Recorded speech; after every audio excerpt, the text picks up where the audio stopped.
இப்போ தமிழ்நாடு முழுக்க ஒரு மிகப்பெரிய பிரச்சனை போயிட்டு இருக்குமா? என்ன பிரச்சனைன்னு பாத்தீங்களா? ஆமாண்ணா, இப்ப திமுக வெர்சஸ் தாவேகா அப்படின்னு தான் சோஷியல் மீடியா ஓபன் பண்ணாலே அந்த நியூஸ் தான் போயிட்டு இருக்கு.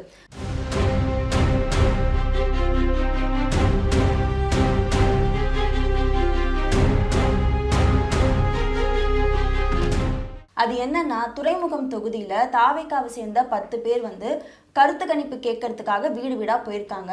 அந்த சமயம் பார்த்து திமுகவை சார்ந்தவங்க நீங்க அனுமதி கேட்காம வந்துட்டீங்க அப்படின்னு சொல்லி அங்க வெறும் வாக்குவாதம் நடக்குது. நீங்க அனுமதி கேட்டுதான் வந்திருக்கணும், நீங்க எதுக்கு இந்த இடத்துல கருத்து கணிப்பு எடுக்கிறீங்க அப்படின்னு சொல்லிட்டு தாவேகாவுக்கும் திமுகவுக்கும் இடையில இருக்கிற நிர்வாகிகளுக்கு ஒரு மிகப்பெரிய மோதல் அந்த இடத்துல வருது. வெறுமையா இப்ப பேச்சுவார்த்தை தான் பேசிட்டு இருக்காங்க. நீங்க இந்த இடத்துல வரக்கூடாது, அனுமதி கேட்கணும்னு திமுகவை சேர்ந்தவங்களும், தாவேகா நாங்க என்ன பண்ணிட்டோம், நாங்க வெறும் கருத்து கணிப்பு தானே கேட்கிறோம் அப்படின்ட்டு தாவேகா நிர்வாகிகளும் பேசிட்டு இருக்காங்க. அந்த தாவேகா நிர்வாகிகள்ல ஒருத்தர் 4 மாத கர்ப்பிணியா இருக்காங்க. அப்படி இருந்தும் அந்த இடத்துல ஒரு மிகப்பெரிய வாய் சவடாலா மாறி அது மிகப்பெரிய ஒரு பிரச்சனையாவே அந்த இடத்துல மாறுது. அதுல அந்த 4 மாத கர்ப்பிணி பெண்ணும் தாக்கப்படுறாங்க. இதுதான் இப்ப அதிகமா பேசப்பட்டு இருக்கு.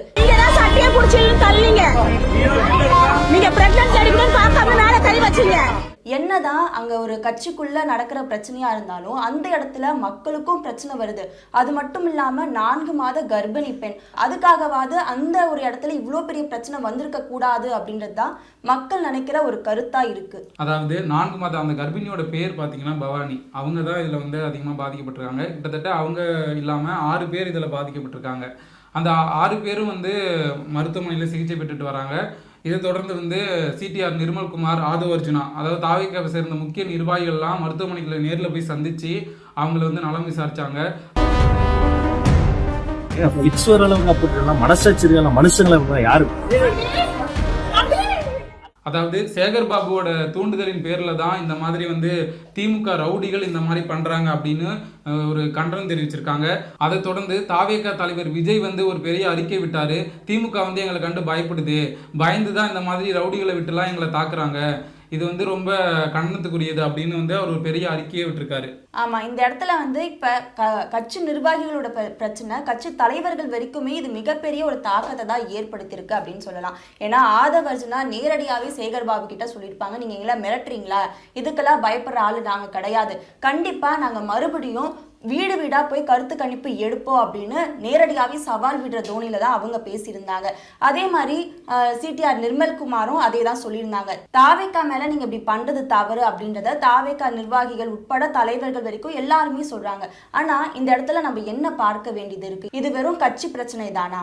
நாங்க மக்களோட வீட்டுக்கு இன்னும் தைரியமா போவோம். நானும் சரி, மாநில நிர்வாகிகளும் சரி, இந்த நிர்வாகிகளோட ஒவ்வொரு வீடா நாங்க சொல்லுவோம். முடிஞ்சா என் மேல கை வைக்க சொல்லுங்க. வீடு வீடா போய் மக்கள் கருத்து கணிப்பு எடுக்கிறாங்கல்ல, அந்த கருத்து கணிப்புக்கு கண்டிப்பா பர்மிஷன் வாங்கணுமா என்ன?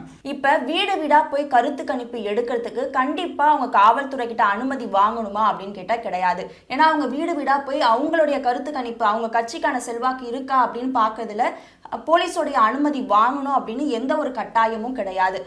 இன்னொரு பக்கம் அவங்க அதே இடத்துல மேடை போட்டு மக்களை திரட்டி பேசுறாங்க அப்படின்னா கண்டிப்பா அந்த இடத்துல போலீஸ் கிட்ட அனுமதி வாங்கி இருந்திருக்கணும். திமுக தரப்புல இருந்து முதல்ல கேட்ட கேள்வியே என்னன்னா, நீங்க போலீஸ் கிட்ட அனுமதி வாங்குனீங்களா அப்படின்னு கேட்க போய் தான் அது இவ்வளவு பெரிய பிரச்சனையா மாறி இருக்கு.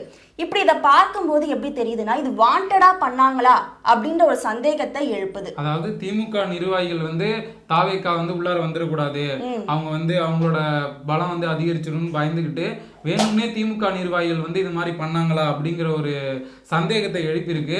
கண்டிப்பா இதுல திமுக தரப்புலயும் சில பிரச்சனைகள் இருக்கிறத பார்க்க முடியுது. அதே சமயம் தாவேகா சேர்ந்தவங்க எங்க மீது இந்த மாதிரி ஒரு பிரச்சனை பண்ணிருக்காங்க, எங்களை தாக்கி இருக்காங்க அப்படின்னு அவங்க புகார் சொல்லியிருக்காங்களே, அதே மாதிரி இன்னும் 3 பேரும் புகார் கொடுத்திருக்காங்க. அது அவங்கள பத்தி தெரியுமாண்ணா?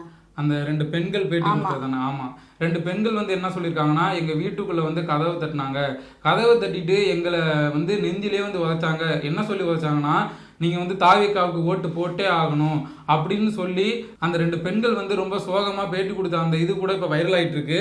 ஐயோ ஐயோ ஐயோன்னு கத்துறப்ப நான் ஓடி போனேன். என்னம்மான்னு 10 பேர் லேடிஸ் ஜென்ஸை சேர்ந்து அந்த லேடிஸ் அடிச்சிருந்தா, என்னப்பா இந்த மாரி இப்போ எங்களுக்கு உயிருக்கு சேதாரமா என்ன, இப்போ நாங்கள் எப்படி தான் சார் நாங்கள் பண்ணுறது? 2 பக்கமே குற்றச்சாட்டுகள் வைக்கப்பட்டது. ஆனா இதுல ரொம்ப பெரிதும் பாதிக்கப்பட்டது மக்கள் தான்.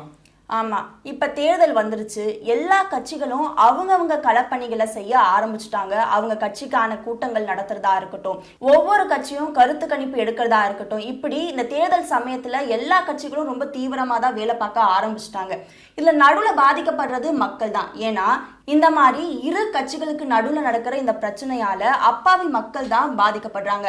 அந்த இடத்துல போக்குவரத்து நெரிசல் ஏற்படுது, அவங்களுடைய டெய்லி வாழ்வாதாரம் பாதிக்கப்படுது. இதுக்கு எல்லாத்துக்கும் யார் பொறுப்பு எடுத்துக்கணும்னா கண்டிப்பா இரு கட்சிகளும் தான் அதுக்கு பொறுப்பு ஏத்துக்கணும். இன்னொரு பக்கம் எல்லா கட்சிகளும் அவங்கவுங்க கட்சி வேலைகளை பார்த்தா கூட தாவேக்கா ஏதாவது ஒண்ணு செய்யுதுன்னா அந்த இடத்துல ஏதோ ஒரு பிரச்சனை வந்துருது. அதுதான் தொடர்ந்து தாவேக்கா மேல வைக்கப்படுற ஒரு விமர்சனமா இருக்கு. அது என்னன்னா, கரூர் சம்பவத்தில் இருந்துதான் தாவேக்காவோட கட்டமைப்பு சரியில்லை, தாவேக்கா வந்து ஒரு கூட்டத்தை ஆர்கனைஸ் பண்றாங்கன்னா அது ரொம்ப சரியா பண்றது இல்ல, பொறுப்போட இருக்கிறது இல்லை அப்படிங்கிற குற்றச்சாட்டு தான் வைக்கப்படுது.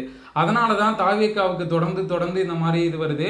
அதை வந்து என்னதான் வந்து இல்ல திமுக தான் இப்படி பண்ணுதுன்னு ஒவ்வொரு டைம் சொன்னாலும் அவங்க கட்டமைப்பை எவ்வளவு ஸ்ட்ராங் ஆக்கியிருக்காங்கன்னு தெரியல இன்னும். அதை தொடர்ந்து இப்போ சேலம்ல வந்து விஜய் மக்கள் சந்திப்பு நடத்த போறாரு. அதுக்கு வந்து 5000 பேருக்கு தான் அனுமதி கொடுத்திருக்காங்க.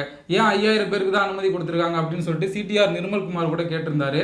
ஆனா ஏன் அனுமதி கம்மியா கொடுக்குறாங்கன்னா, கரூர்ல நடந்த சம்பவம் மாதிரி இனிமே எங்கேயுமே அது மாதிரி நடக்கக்கூடாது அப்படிங்கிறதுக்காக தான் தமிழ்நாடு அரசும் காவல்துறையும் ரொம்ப பொறுப்போட செயல்படுறாங்கன்னு நான் நினைக்கிறேன். ஆமா, அருண்ராஜ் சொல்லியிருந்தாங்க எல்லா கட்சிகளும் தான் கூட்டம் நடத்துனாங்க. ஏன் திமுக கூட நேற்று அவங்களுடைய மாநாட்டை நடத்தியிருந்தாங்க. அவங்களுக்குலாம் எந்த ஒரு பிரச்சனையும் இல்லையே, எல்லாரும் வராங்க போறாங்க, அவங்களுக்கு எந்த ஒரு கட்டுப்பாடு கொடுக்கறது இல்லை. ஆனா தாவேகா சார்பா ஏதாவது ஒரு கூட்டம் நடத்துறோம்னா மட்டும் எங்களுக்கு மட்டும் ஏன் இவ்வளவு கட்டுப்பாடு அப்படின்றத அவர் நேத்தும் பதிவு செஞ்சிருந்தாரு.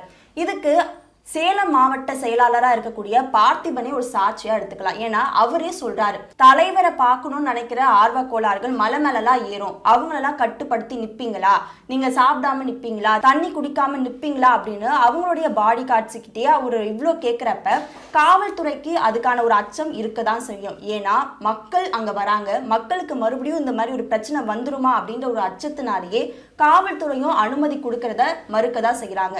அடுத்து இது மட்டும் இல்லாம இப்ப திருவண்ணாமலையில வந்து தாவேக்கா மாவட்ட செயலாளர் இருக்காருல்ல, அவர் வந்து அவரோட பிறந்த நாளை வந்து கையில பட்டாக்கத்தியோட அவருக்கு கிரேன் மாலை போடுறதும், அதுவும் பொது சாலையில மக்கள் செல்லக்கூடிய அந்த வாகனங்கள் செல்லக்கூடிய சாலையில வந்து இந்த மாதிரி அராஜகம் பண்ணியிருக்காங்க. அவர் மேல வழக்கு பதிவு பண்ணியிருக்காங்க.